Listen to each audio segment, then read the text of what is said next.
Live. And we are live. Good morning, good afternoon, good evening, wherever the hell you are in the world, and welcome to Sidetrack, your sci-fi TV and movie channel. We are here with Stormy Bear.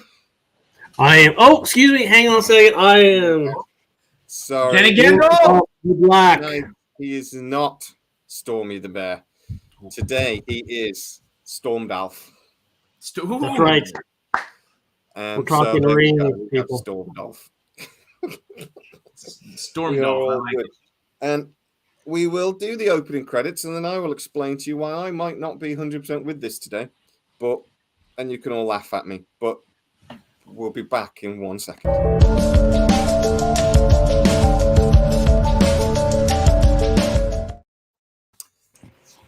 Right, so I haven't told Harris this yet, but I am very hopped up on drugs right now.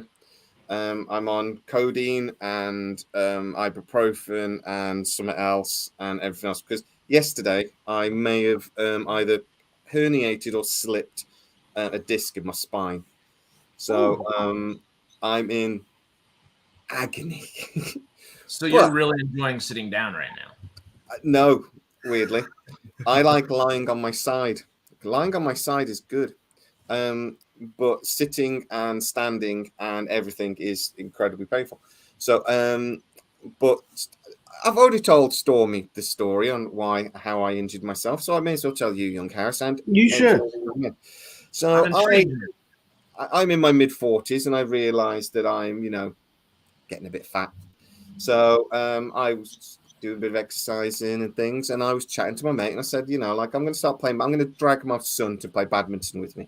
And he goes, badminton, I love badminton. Why don't we play badminton? Let's get a court. So I'm like, let's do that. Now, if I'd have injured myself playing badminton, it wouldn't be a very funny story, Like I would be you idiot.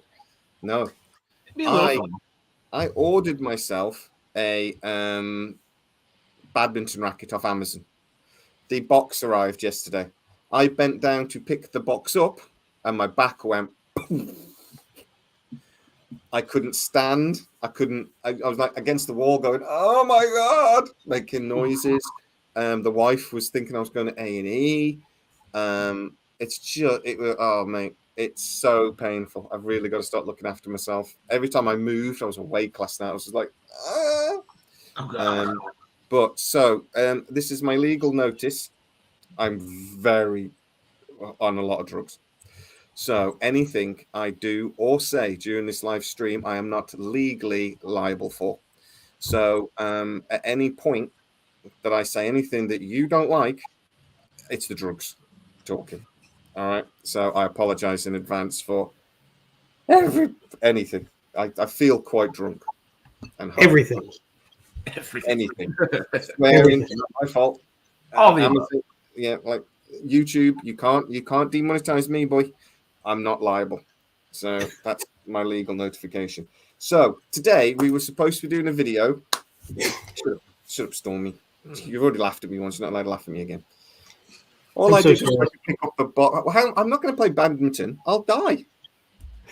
I will literally, if I can't even pick up a box without being crippled for a week, how can I actually play the game?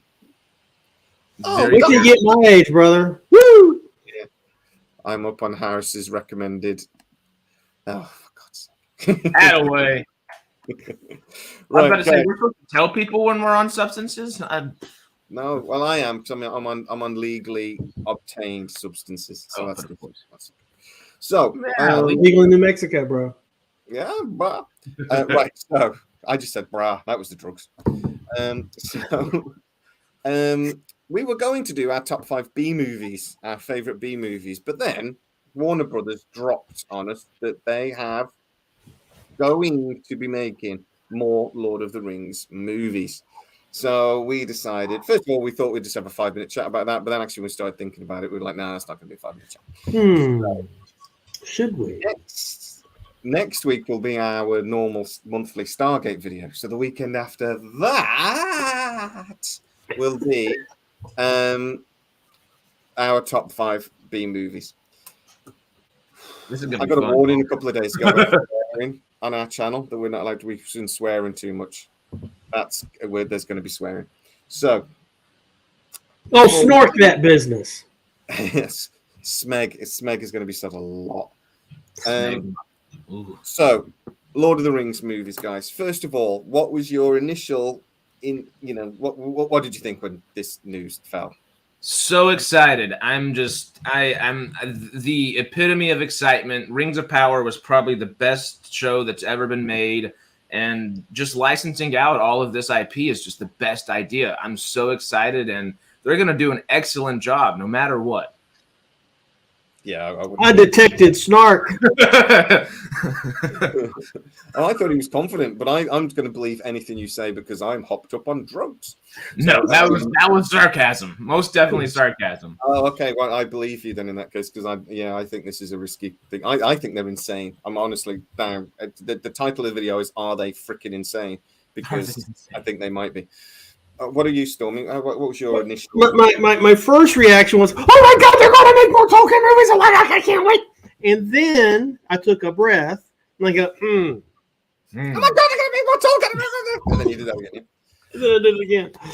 So it's just there's so many factors, and we don't know anything. The things we do know is Warner said it's not going to be a remake of The Hobbit or any of the Lord of the Rings. It'll be some sort of offshoot or some sort of derivative story that like the Dunedain. The story of Aragorn and the Dunedain. That's totally legit for those series because in The Hobbit, Legolas was told to go find the Dunedain, this dude named Strider. It could have been, the 40, 50-year journey of Gollum through the wilderness before he gets captured by the ring race and tortured at Barad Dûn. Or it could be, Tom Bombadil. It could be the Real Housewives of Hobbiton. We just don't know. I would kill to watch the Real Housewives of Hobbiton. I really would. They could do the Hobbit's girlfriends, and it'll just be all the women, because it'll be like Sam's missus or mom or something, and it'll be their story. Yeah. Right. First question, then, as we get into this, it's not going to be a reboot or a remake. They've been very clear on that. Very, very clear on that. Embracer only owns the film rights, game rights, and merchandising rights. And this is the Swedish company that actually owns the rights that are now gone into a deal with Warner Brothers and New Line Cinema. So they've doing this agreement. Warner Brothers don't own the rights. It's this Swedish company called Embracer. But they only own the rights to The Hobbit and The Lord of the Rings. So my understanding is they don't own the rights to the Silmarillion. Thank you. And things. So you make the notes of I'm very numb. Right? Except for an excruciating pain in my back. Other than it feels like there's a hot poker in my back. Ouch. Everything else is numb. I'm like it's the finger of the Witch King in your back. All right. Hello. Back. No anything. I'm not backside. Back. So not your Z-Cap. We know that exactly. Well, we know that one of the Rings of Power's problems was skirting around the licensing problems and the IP problems. So it annoyed so many people because they would mention something, but they wouldn't name it, or they would call it something slightly different, and they would skirt around things that they didn't own, but they needed to mention for the story. Are we going to see the same again with any Warner Brothers project because of licensing problems? That if they're not remaking what they actually own, they're going to have to do something, and they're going to have to be a little bit clever with the legal aspects. What do you think, Harris? I think they'll do all right, honestly. Of course, with my whole intro aspect of things, that I'm trepidatious. I'm cautiously not optimistic, but I think that can be changed because Peter Jackson and New Line are involved, and obviously they know Lord of the Rings just as good as anybody making Lord of the Rings right now. They had to do so much research just to make those films back in the day, and you know damn well that they've thought of 100 ideas past the films, pre the films. Oh, this happened. I mean, you know, they have that whole Gollum story that you mentioned earlier a minute ago, Stormy. in their brain. They have Andy Serkis's Gollum or Smeagol becoming Gollum somewhere up inside of their head. They could make that whenever they felt like. That could be great. Obviously, all these could be bad, but with the right people, with the right team, with the right willpower, I guess, behind it, we could get some good stuff. I'd love to see some Dunedain stuff. I mean, or if you want to talk about something like, I mean, Hobbit housewives would be pretty funny, but what about a political intrigue of Aragorn having to kill the rest of all the orcs? The John Campea show was talking about that. That'd be so interesting. The orcs are essentially a race of people that are still left, but you don't want to kill them all. But are they sentient enough where you don't want to exterminate them? So then it kind of gets into like a political intrigue while still staying high fantasy. So it's almost Game of Thrones like for them. I don't know. They could do a lot of different things, and they could do them well, but they're going to have to be precise and very pertinent with every detail. Well, if you're wanting to have the rights to anything of Tolkien, you know, The Hobbit and Lord of the Rings is what you'd want, because it's the culmination of all the books to come. I mean, you know, Tolkien, you know, wrote all of these notes and had all these stories written down just to build those 4 books. And so, and most of what he wrote is somewhere peppered in with in either Fellowship, Two Towers, Lord of the Return of the King, or The Hobbit. You know, even the Cimmerals are mentioned in there. You know, I mean, Frodo carried around the last light, the light of Elendil, you know, the scare of the spider. And so, if you wanted to have any property, those are the properties you'd want to have. You know, because it's the culmination of all of it. So there's I think there's a lot of ways you can go. Yeah. That's also kind of part of what scares me to a degree, is that even if it has to be based upon like the films and not necessarily the books itself, the films are close enough to the books. We can still kind of explore some stories Tolkien might have written down in notes, things like that. But we're asking the question right now. Should we do some sequels? Should we do some prequels? Should we do some spin-offs? That's already kind of jading me to a degree, because that's not what we should be doing. That's what it felt like Rings of Power was. Like, what's the first thing we can come up with that's not going to screw up what we already have? Is that the mindset we're going into it? Like, just what's the first thing we can do? Or what's the best thing that we can do? What's the most sensible? What makes the most sense? That everybody's seen Lord of the Rings. We've seen The Hobbit. Some people have seen Ring of Power. I don't know. I worry about them overthinking it almost to a degree. So Harris, you came up with a thought I'd had. You brushed upon it, and it's I think you're on really solid ground here. So I did a check on like the forums and Discords and all this last couple of days, and Twitter. I did a pretty deep dive on Twitter on some key phrases, you know, like binge watch The Hobbit, or binge watch The Lord of the Rings all weekend. There are very few instances of people saying, "Oh, I went and rewatched all of Rings of Power this weekend." You do not see a lot of that.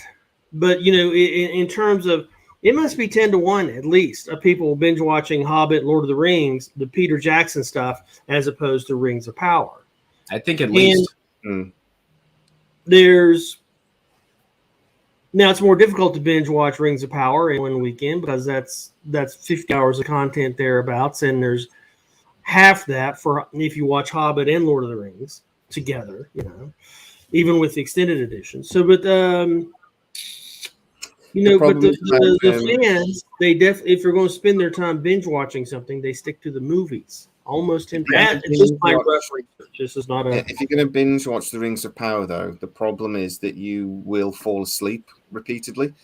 So you can't binge watch something if you're asleep.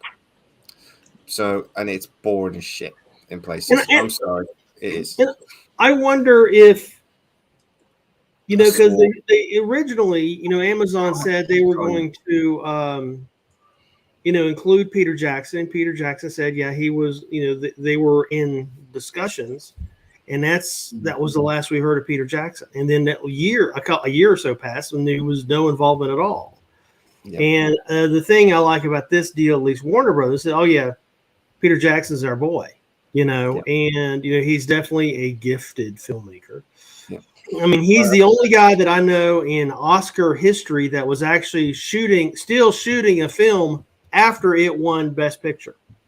Yeah. No one else in Hollywood has done that, Mr. Spielberg. Cha-ching. My understanding is that Peter Jackson has to be. I know Peter Jackson has to be involved with anything that Warner Brothers do because of his contract going back previously. Which is actually, from what I'm told by the guy I spoke to about this, he says it's quite common that when a director, producer, whatever goes into a big franchise, that there's this little amendment to the contract that's relatively standard, that if they then do anything else, prequels, sequels, whatever, that they have to be involved. If you notice on the new Batman movie with Robert Pattinson, Christopher Nolan is actually an executive producer. That's because he had this contract that if Warner Brothers do any standalone Batman project, they have to involve him somehow. It's the same with Roland Emmerich threatened a few months ago that if they do Stargate, MGM have to phone me because it's in my contract and I'd have to be involved somehow. My understanding is it's kind of like a first refusal kind of thing, that they have to sort of say, do you want to be involved? And you can refuse. And it's not necessarily stated how you would be involved. So it could just be that Peter Jackson would come on as an executive producer in name only, really. Yeah. Or they could negotiate and say, you know what, we've seen what Rings of Power happened. We've actually seen what happened with the first Hobbit film, which didn't go great, that you didn't showrun. Do you fancy getting your teeth into this? And Peter Jackson may or may not say, actually, you know what, the next 10 years of my life should be all about the Lord of the Rings. Or he might go, you know what, actually, I've been there, done that. We don't know what he's going to say, do we? But apparently that's the contractual situation. He has to be involved somehow. So at least we have that reassurance. Or it could be kind of what we're worried with Brad Wright and Stargate as well right now. And not necessarily old Emmerich, but Brad Wright is like, do we want him as just a consultant? If Peter Jackson doesn't direct anything and he is the executive producer, if he does Kevin Feige kind of Lord of the Rings to a degree, hopefully he doesn't do as many spinoffs as Marvel is trying to toss out there. But if he were to take like an Elseworlds DC approach, something like the Joker, and that's just kind of like an IP. I'm not actually correlating like that's what we should do. Just get inside the head of a character and go do something like that. That type of film where they take something that's not necessarily 100% connected to everything, that could be fun. You did make me think of something when you said The Hobbit, because the last Lord of the Rings things that Peter Jackson directed was the Hobbit trilogy. And that did leave a bad taste in a lot of people's mouths. It's not perfect by any stretch, especially compared to Lord of the Rings, because that's nigh perfect in many ways. It's not perfect. I think the criticism of that comes from how Guillermo del Toro was being jerked around by the studios for, was it years? Well, he was years, he was set up for years, and he was also worried about being signed on for years in a row as well. Right. And they were taking so long. So he exercised his opt-out in his contract, and he opted out. And then, Warner still had this schedule that they had to adhere to. I don't know if it's from the estate or whatever. So, Jackson, when he shot Fellowship, he had years of prep, prep. And he did intense prep. But he didn't have that, for The Hobbit. And I'm wondering if it was... Because if you notice, the Desolation of Smaug was a lot better than Unexpected Journey, right? Because he's churning that over in his mind, and even the third movie was much better because he had time to prep in his head. the Unexpected Journey was just like, here you go, all the sets are already built, action. And I think that was a hamper. And so, and so going back to the chat, Crow and Judicon was talking about how they're worried about, WB and all the storylines they've done. Keep in mind, this is still going to be New Line managing the project. New Line, managed the original Loader series, Lord of the Rings trilogy, and The Hobbit. So that's the unit within Warner Brothers that's taking charge of this. It won't be whoever's running the Batman's fiasco these days. But you can remember as well that pretty much all of the people that were involved in the DCEU are gone. David Zaslav's in. That's right. That's right. It's a whole new company. Yeah, and he has cleaned house. So we don't know what the DC future is going to look like. We're going to have to wait and see.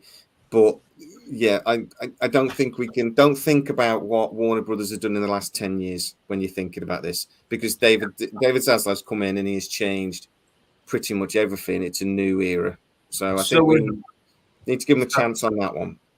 So with that in mind, and if we're given chances, we talked about him just a second ago. Could we get Guillermo del Toro to come back and make a Lord of the Rings movie? Because that would be one way to immediately make me excited, to have that trusted of a filmmaker, someone that is that meticulous, someone that they already said, if Peter Jackson's not going to do Lord of the Rings, this is our guy.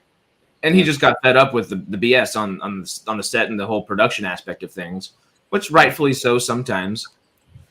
If Warner Brothers and New Line are a whole new company essentially at this point, yeah, and PJ's involved, can we get?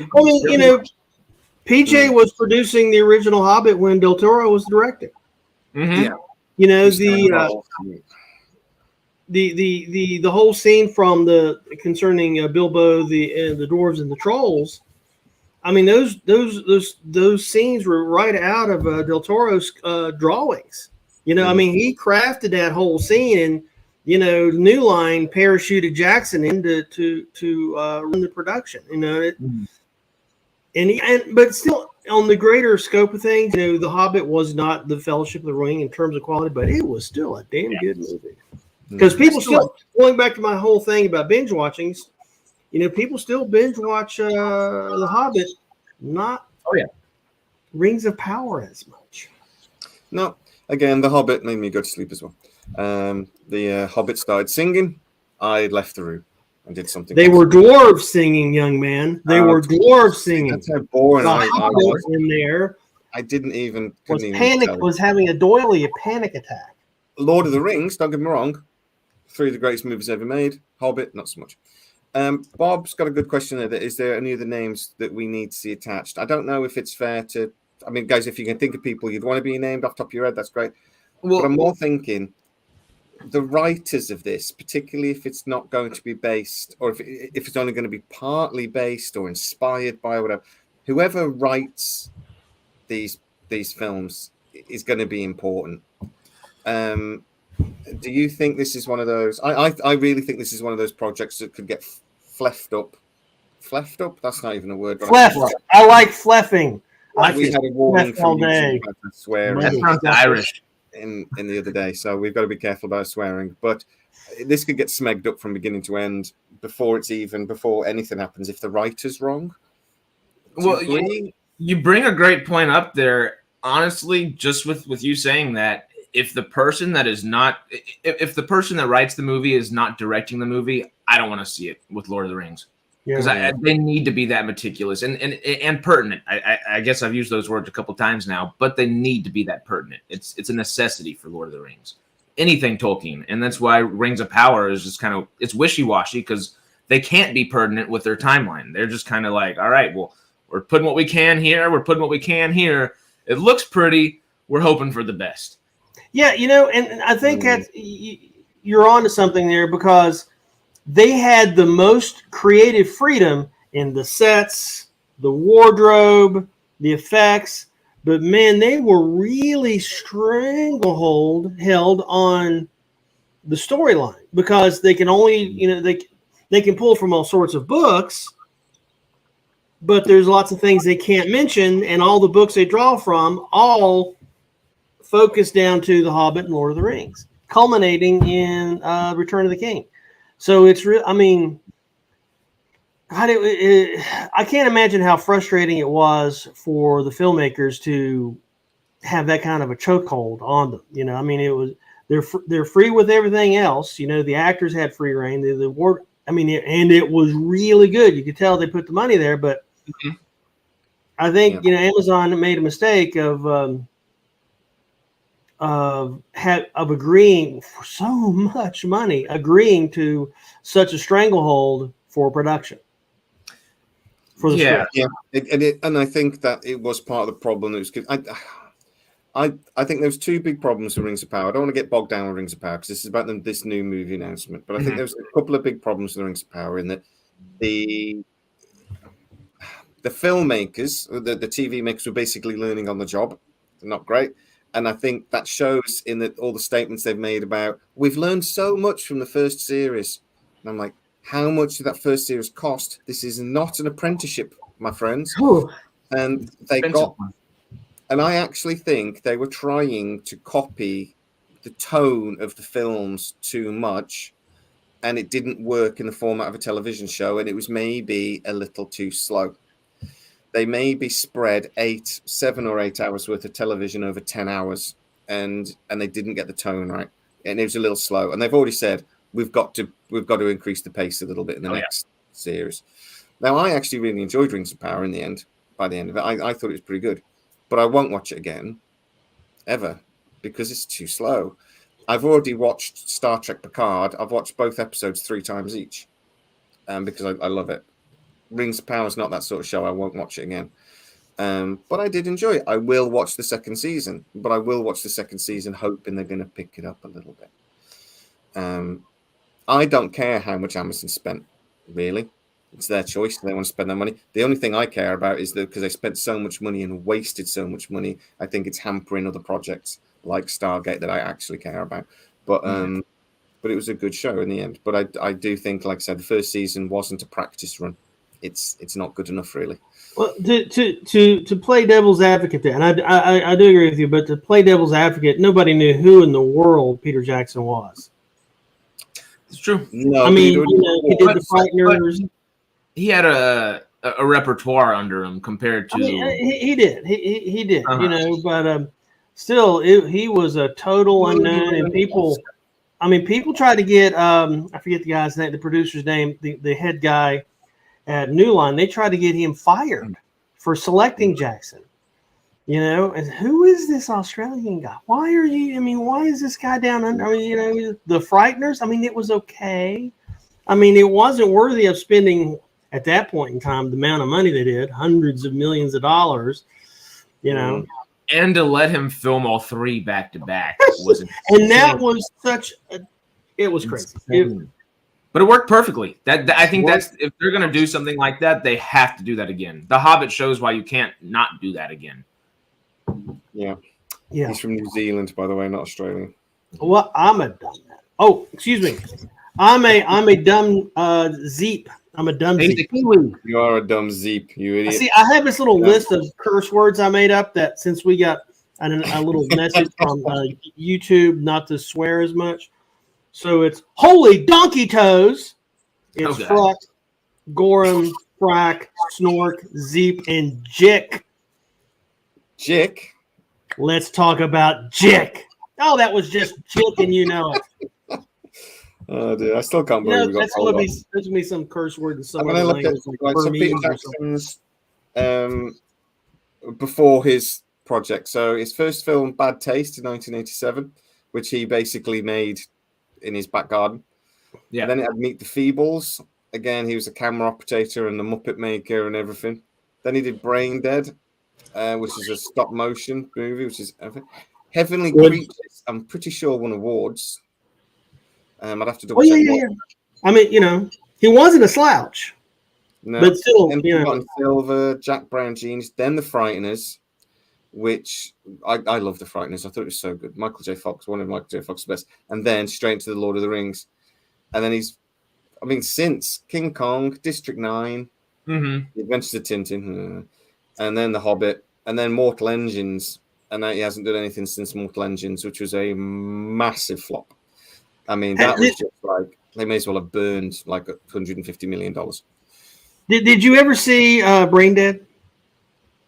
I have seen Brain Dead, yeah, but Bad Taste was my favorite. I love Bad Taste. The amount of stage blood used in that movie was awesome.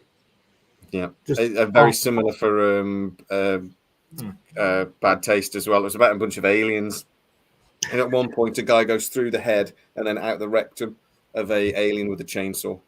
Very good. And in Frighteners, did you ever notice the spirits in the Frighteners, how much they look just like the ring wraiths? You won't, sorry, Stormy. You won't know who this is, but that's very funny. George Galloway is a politician over here in the UK. It was very funny. It's the hat as well, isn't it? It's a Boba, you cheeky bugger, you. He was a politician that was not very. He was a bit outspoken. We'll put it that way. Sorry, what did you say, Stormy? I wasn't listening. Oh, I was just saying, in the Frighteners, the dark spirits in the Frighteners, did you ever notice how they look just like ring wraiths? Yeah. It was very, very similar to the flowing capes, the big, long. It was just really good. Anyway. It was prepared. It's the Sergeant Major, the dead Sergeant Major that I love as well. Right, so are we at risk of Warner Brothers? Because, I mean, David Zaslav came out a couple of months ago and he basically said, we're dropping a crap load of projects. We're focusing on what has franchise capability. And this is the word that they seem to be all over at the moment, franchise capability. So this is where they're going with this. They want to be able to make a series of movies. Disney is pretty well known for squeezing every last drop of blood out of every project they have. Yep. Look at the Star Wars at the moment. Basically, Star Wars has a new series every few weeks. It's ridiculous. And the list of projects that are coming up. Is there a risk that they're going to take a classic, movie that was the Lord of the Rings, a little bit The Hobbit, and just keep making the crap out of it until we get bored? And I actually say I think this is a risk for Harry Potter and a few other things that they own as well. Is that a risk for the future that they're just going to burn it? And, well, the prequels to Harry Potter, the magical world in the United States, was just abysmal. I hated, and I actually fell asleep in the theater on premiere night watching the first prequel. The Fantastic Beasts. It just put me to sleep, man. And if only they would have focused on the Fantastic Beasts, Yeah, I think there was a lot that could have been there, but I was totally uninterested in the American magical system. I just didn't care. That's the problem. The second one was better. The second one was better, but the third one is rubbish again. Everyone said third one's better. It's not. Honestly, Johnny Depp made the second one for me. I thought he was great in it, and his legal issues stopped him returning for a third. But I think it would have been better if Johnny Depp was in the third one, but maybe. But I hope they don't. Anything is better with Johnny Depp in the third one. Well, yeah. I think Mads Mikkelsen played the character of Gellert Grindelwald better, but once you hire Johnny Depp to make a character his own, you have to keep Johnny Depp in the character that he made. It's not the same character. The issue, I think, with Fantastic Beasts 3 is I like Fantastic Beasts 1 better than 2 just because 2 made me fall asleep. 3, I feel like is a technical better film, the same way Rise of Skywalker is a better film than Last Jedi. But it's just not. It's just milquetoast fan, just whatever tossed at it. It's just like the most Wonder Bread milquetoast kind of version of anything that we can get. We were seconds away from having to evict you from this channel, then, mate. If you hadn't saved yourself, then start talking about the Rise of Skywalker. Well, is this a threat though for the Lord of the Rings, or is there a big enough universe here? And it does seem that fantasy is on the rise again in popularity. So. Yes, But Bob made a good point earlier in the chat whenever he asked, is what did he say? Let me scroll up super fast. Are there any names you'd want to see attached? Yeah, that's the exact same question. Well, that's the question Warner Brothers is asking, though. But I guess the pertinence there is, are they asking that for actors or are they asking that for filmmakers? Are they asking that for the people they're putting behind the camera and behind the projects themselves? Or are they saying, oh, we'd like a Gollum movie. We'd like that prequel Gollum. We'd want Aragorn doing his Dunedain stuff in a prequel, but we'd also like Aragorn doing this political thing after this. Are they thinking characters-wise? Are they thinking actors-wise? Or are they thinking the actual like people that will be coming up from pen to paper, I guess? So the craziest thing I've seen in fandom this week of fantasy casting, and Lord, this lit the snort house on fire, was Brad Pitt as Tom Bombadil. And it was, I guess maybe they watched Babylon too many times or something, but Brad Pitt as Tom Bombadil, I think they're on Jay's meds. It could be, It might be. I mean, so people are already talking about, ooh, who would be good for this? Who would be good for that? But Brad Pitt as Bombadil, I'm not sure about that.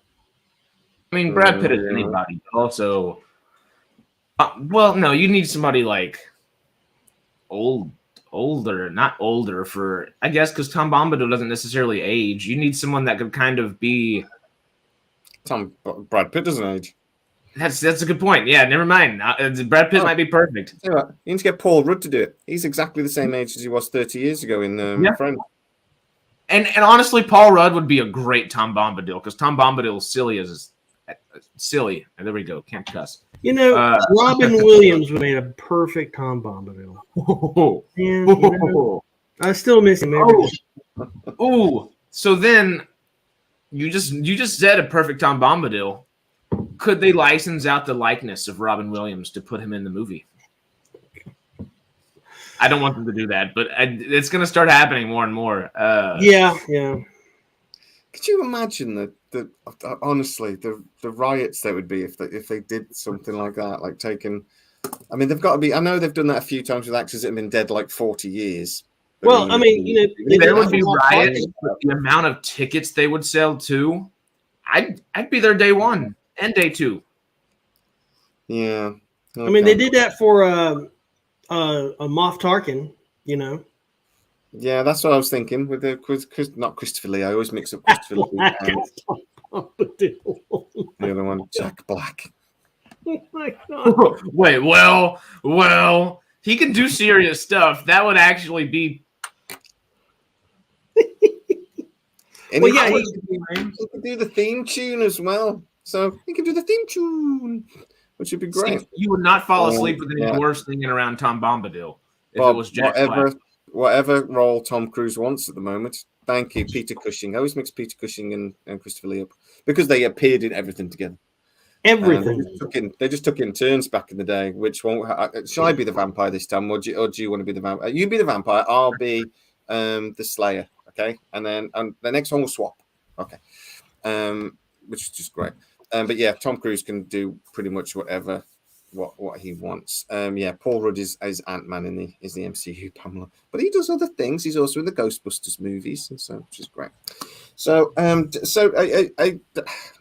is there a risk that they'll just overdo this? They'll Disney-fy it, or do you actually just think as long as they make a couple of good movies and they keep it relevant, it doesn't really matter too much? A good film's a good film at the end of the day. And it's a big universe we're talking about, right? Well, Warner, the current state or the current population of Warner Brothers or New Line, the people running those companies really haven't. We don't have a history with them of Disneyfying anything. I mean, they haven't. We don't know where they're going to go with it. They possibly could. Mm-hmm. They may not. They may say, "Well, we're going to do these few projects, and they're going to be precious to us," or they could just do the Jurassic Park, slap it on a lunchbox, and market it everywhere. If they take a Universal route, I'm terrified because Universal is just like they've got such great properties, Fast and Furious, Jurassic Park, these huge things. And they're just like, here you go. Here, let's not think about anything. Here you go. No, Johnny Depp, Tom Bombadil. Warner Brothers, though, they must have Warner Brothers, though, must have a plan for this, right? Because there's no way they've just watched what Amazon have done with Rings of Power and gone, well, that went well. Let's do that. There's absolutely no risk of anybody hating this. They must have seen what Amazon's problems. They must have, and that everyone, that literally hundreds of thousands of people decided they hated the Rings of Power before it had even been filmed. So they must have a plan for this, right? You know what it kind of makes me think of is they just don't brain fart now. It makes me think of completely forgets what he's saying half a second later. But it oh god. Well, Matt's not here to tell to shut up, so shut up, Harris. Yeah, give me a second. It'll come back to me. Stormy, what would you like to say while Harris has a think?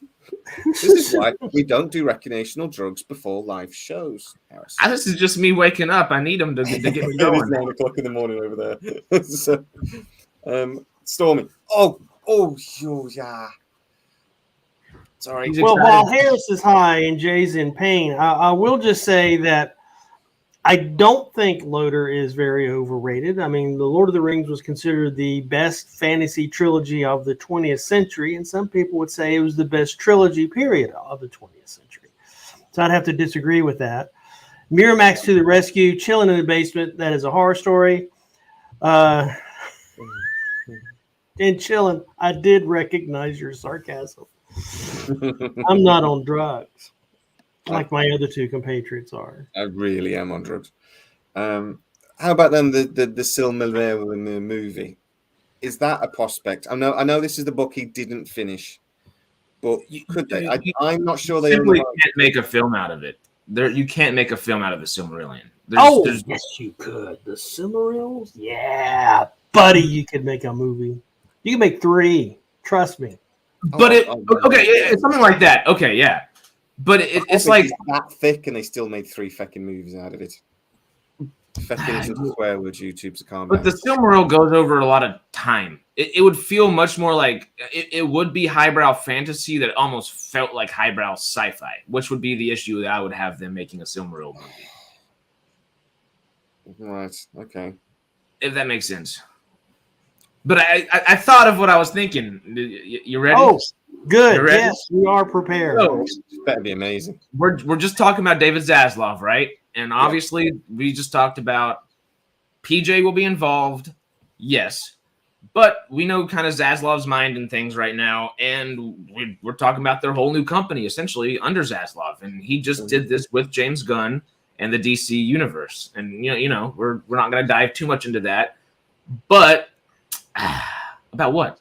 Everything. You said Futurama was the greatest sci-fi thing ever made. I didn't say that. I just said it was wonderful. I did say it was wonderful. So James Gunn tweeted in the past, I think, week or two that he was hired to write Superman Legacy over 6 months ago, which caused up a little stir because Henry Cavill was hired to be put in Black Adam within that amount of time. So they kind of lied to Henry Cavill and were like, okay, we're going to put you in here just so people buy tickets for Black Adam.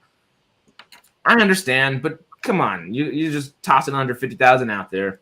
So James Gunn was hired 6 months before being announced as the people to actually run DC. Has Peter Jackson been in talks with Warner Brothers since Amazon announced that, hey, we stopped talking to him, or since we all kind of realized Peter Jackson's been kind of put on the back burner? Did Zaslav say, hey, we want to do this? So he started talking to him 6, 8, 9 months ago, whatever it may be. And kind of like James Gunn with Superman, is he already writing something? So maybe Zaslav doesn't necessarily have to worry about it. Maybe he's not so worried about figuring out exactly what they want to do with the franchise because Peter Jackson's going to do it for him, and he's given him a certain amount of time to do that. I'll admit something now that I wasn't going to admit because it makes me sound like a dumbass. I knew about this 6 months ago and I didn't believe it. So yes. So yes. Bastard. Oh, excuse me. So that just means Zaslav is Snork. putting it in PJ's hands. That's good though.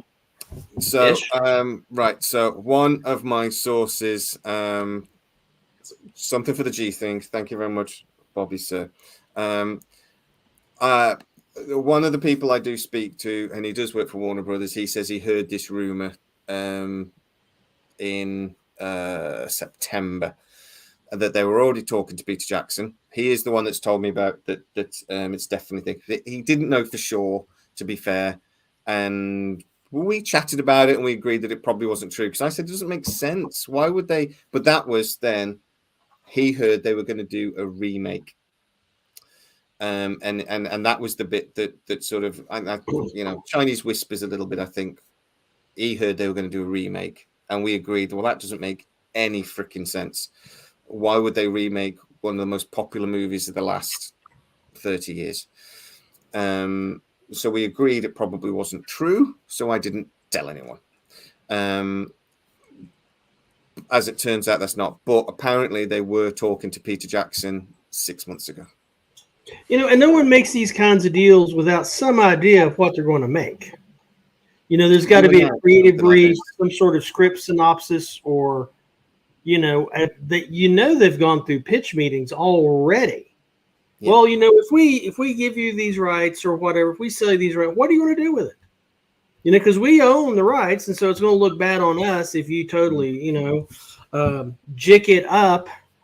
And so what are you going to do? So, they've already gone through these meetings, probably, like you said, for the last 6 months, and it's been progressing. And now they got to the point that, oh, that's good. Let's put our signatures on it, and then let's tell the world.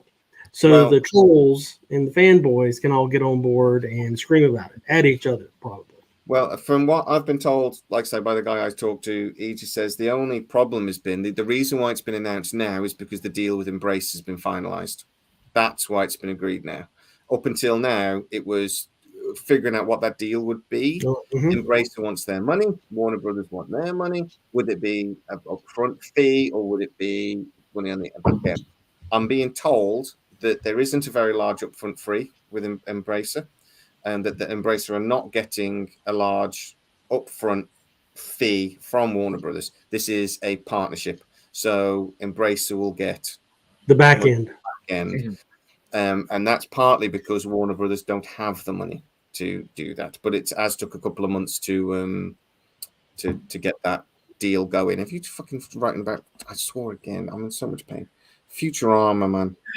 Got to have a conversation. You gotta look up right above it. They're gonna do a Futurama version of Lord of the Rings. But okay, I missed that. Just to toss a wrench. They probably will.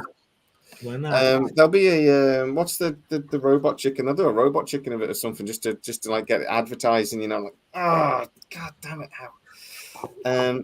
You seem so excited for it. Yeah. But yeah, I so the legal stuff's gone on a little while from what we heard, and I'm sorry I didn't tell you, Stormy, 6 months ago, but I didn't think it was true. I'm sorry. So I guess Snork Rabbit, you.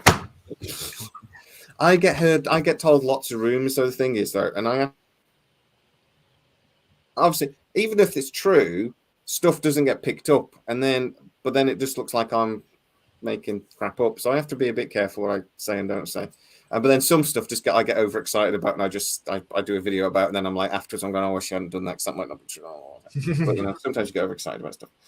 But anyway, if you were Amazon.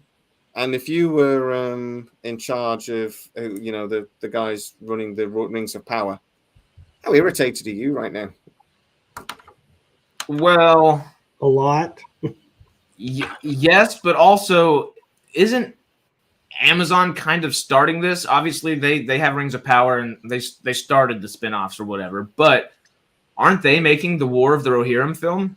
How's that play into everything? The animated Lord of the Rings War of Rohirrim film play into everything, because isn't Amazon making that? And That's got to be like, I don't know where that fits legally at all, honestly.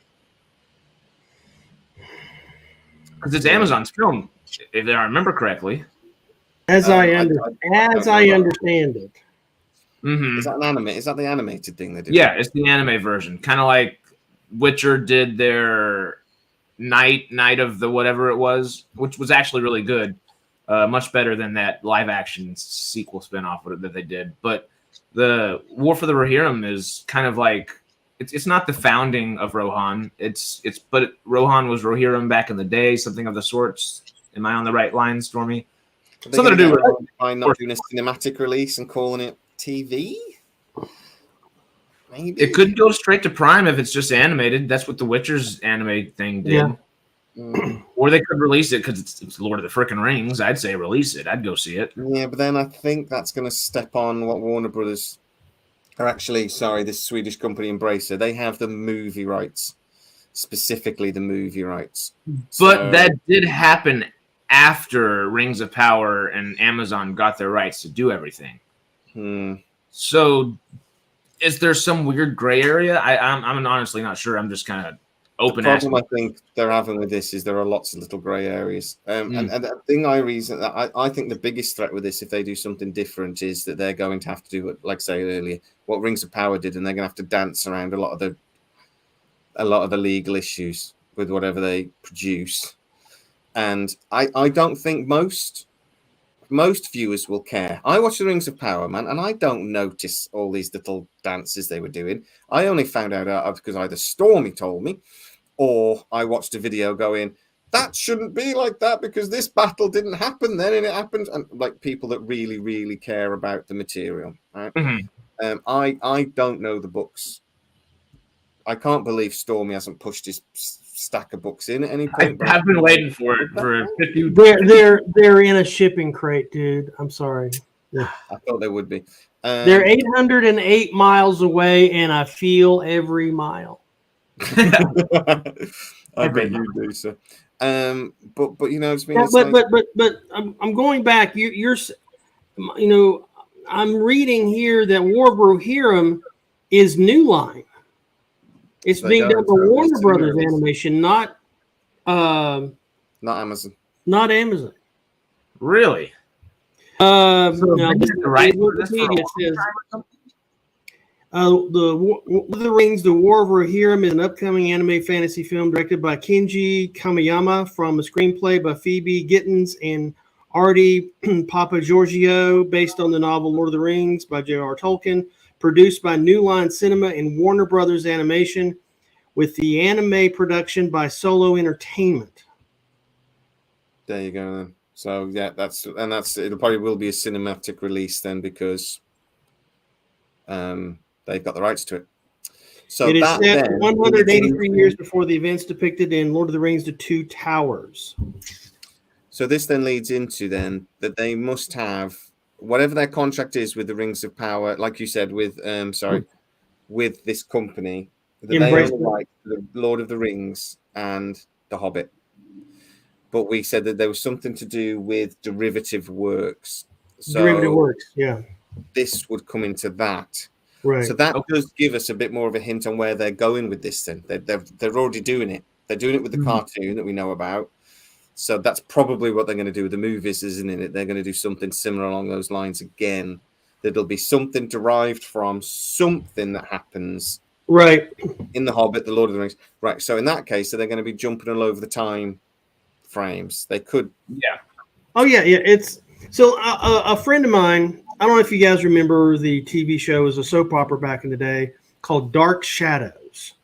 Yes, Johnny Depp did an adaptation of that. Another series now. Well, a friend of mine, he did a lot of the novel.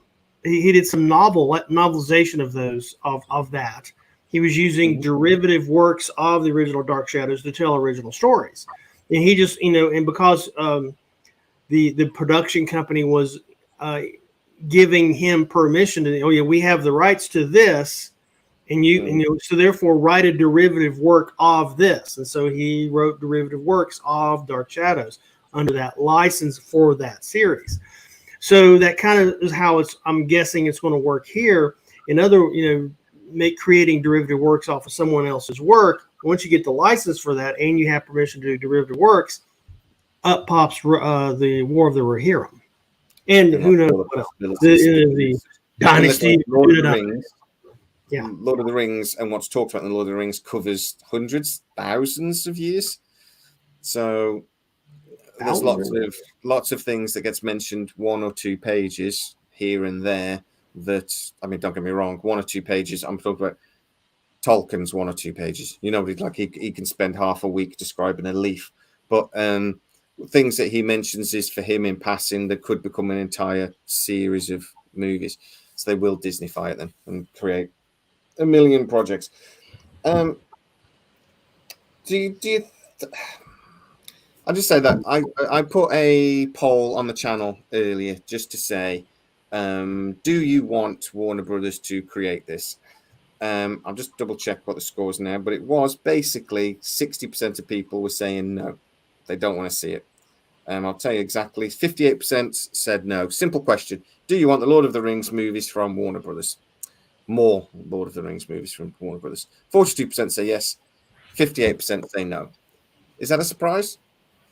I wonder what the results would be if you exchange the. You should run another poll exchanging Warner Brothers for New Line Cinema and see what the results are. Because maybe a lot of people have no idea that Warner Brothers owns New Line. Yeah.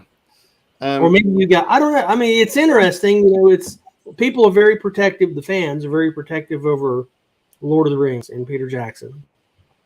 I bet you the poll would be different if it was worded like, if Amazon's not in control of making more Lord of the Rings movies, would you watch it? It has nothing to do with this one. I would just probably vice versa. It comes down to, do you want to see more Peter Jackson Lord of the Rings movies? I think that would be a different story again.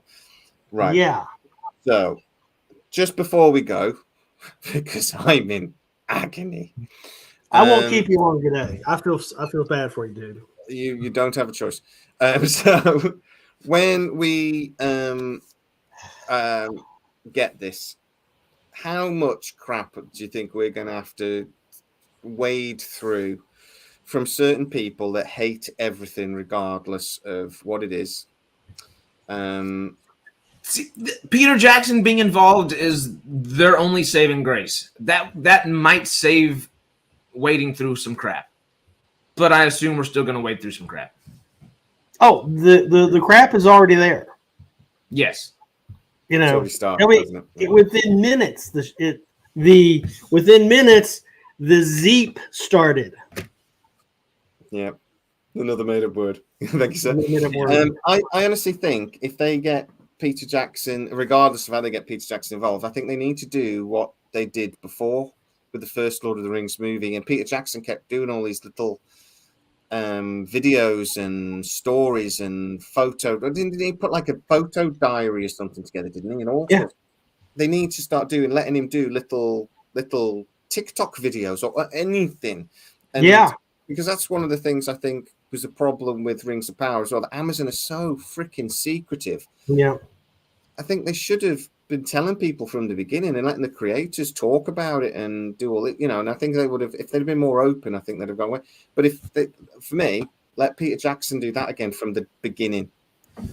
It'll build. Well, if you remember, you know, this is going back 23 years ago, that Peter Jackson had these things. He shot little tiny films called production diaries. That's it. That's what he did, yeah. And it was, what is he doing? He's showing the magic behind the screen. You know, even when he shot King Kong, Jack Black was, you know, he did Jack Black talked about how nervous he was just showing his wardrobe before the movie opened. He says, "Are you sure you're supposed to film me in my wardrobe?" I mean, it was not Jack Black being Jack Black. You know, it was like, dude, are you supposed to be filming this? He was actually concerned that you're showing my wardrobe, me in full kit when nothing's been released. And he was kind of, because there's, you know, in other films, that's a no-no and it's in your contract.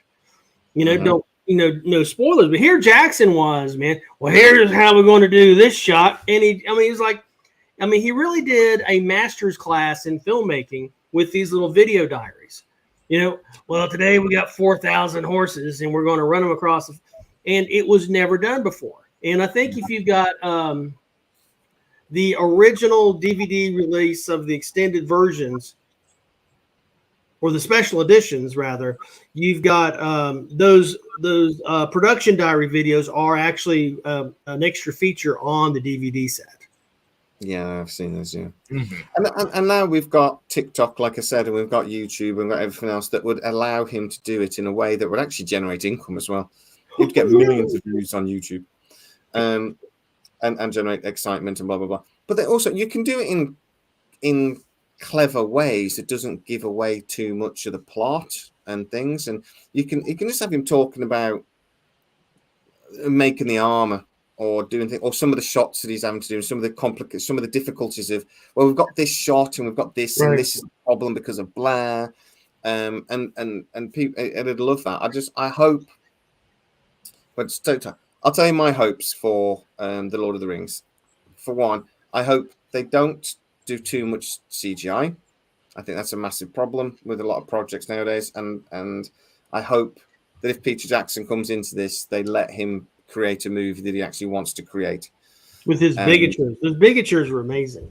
Yeah, like build sets, build things. You can tell in Amazon so much of it isn't just in front of a green screen. It's frustrating in the Rings of Power sometimes.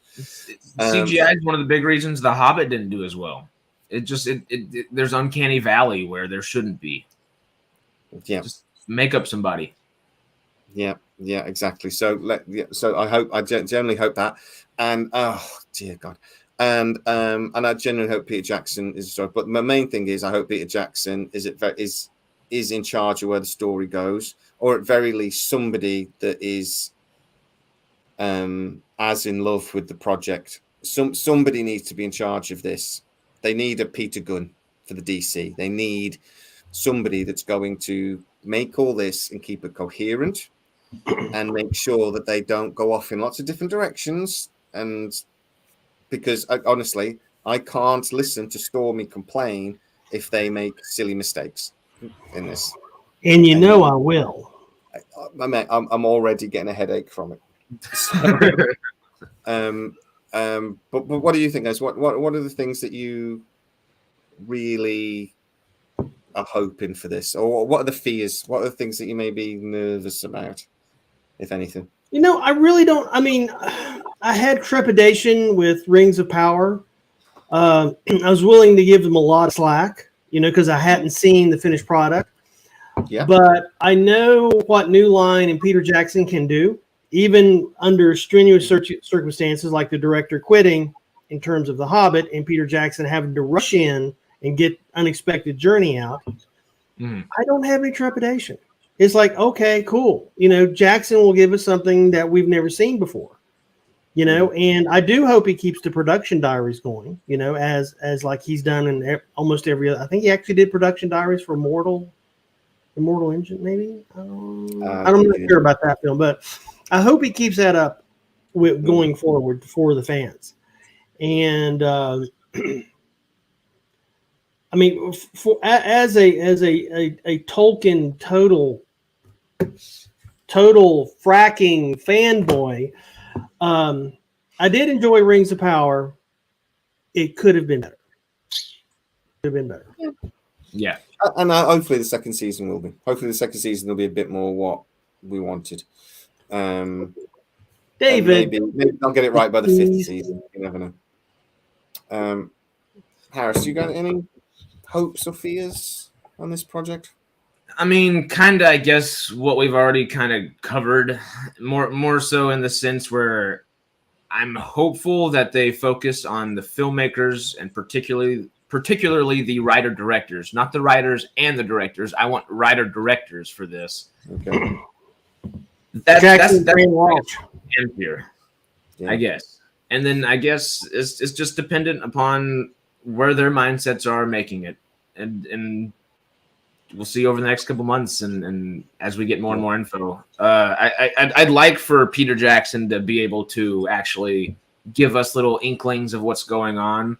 because he got that from George Lucas doing Phantom Menace and Attack of the Clones. That a whole different time period. For now, everyone's trying to hide everything going on set so much, and leaks come out like, yada yada. We know, obviously, but back then, Peter Jackson saying, "Look at our armor. Look at what's going on. Look at these horses. So many people are on set this day."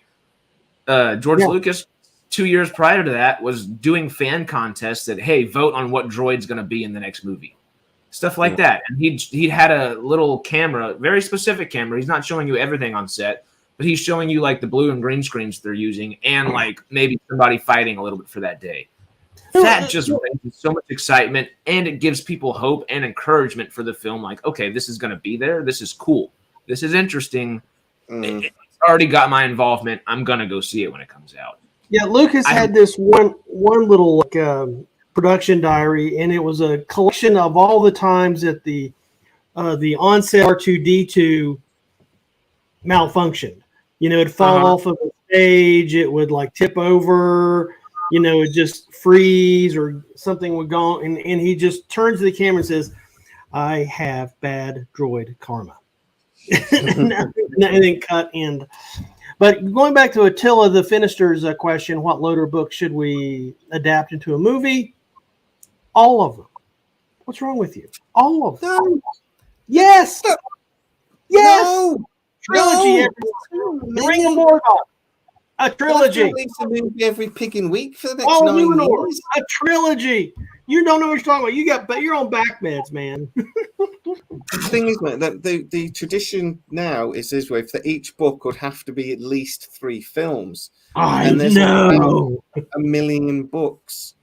So, I know. Man, like The Hobbit could have done well as a dilogy or a duology or however you say it. Not a trilogy. The Hobbit book is that thick; it should have been 1 film. But anyway, How many pages was it? I've even read The Hobbit. But right, guys, that's the thing. So, it moved funny then again. Yeah, I think I got to be honest. I didn't see this coming, even though I was told repeatedly that it was coming. But hey, let's see what happens. I do think we're getting a lot of fantasy projects, so it kind of makes sense. And Warner Brothers, this is definitely the way they're going. So we're going to have to listen to a lot of people saying this is going to be a woke mess, and this is going to be this and that, and this going whatever. But at the end of the day, if Peter Jackson gets involved and we get the right people involved, I think there's a big enough universe here that we could get something pretty exciting. So let's see what happens. To answer Kevin McCabe's thing, Sir Gawain and the Green Knight, that came out a couple years ago with Dave Patel. Patel. Uh-huh. Yeah. Excellent. And Tolkien is known to have the best translation to English of Sir Gawain and the Green Knight. Excellent. I own that movie. I love it. Yeah. Took me a year to watch it, and I love it ever since. Oh, by the way, The Hobbit was 304 pages. So we're talking about 1 film per 101 pages, more or less. Fellowship of the Ring was 479 in comparison. And it only had 1 movie. Right. I'm going to roll the trailers, and then we're going to wrap it up. All right. So 1 sec. 9chevrons.com.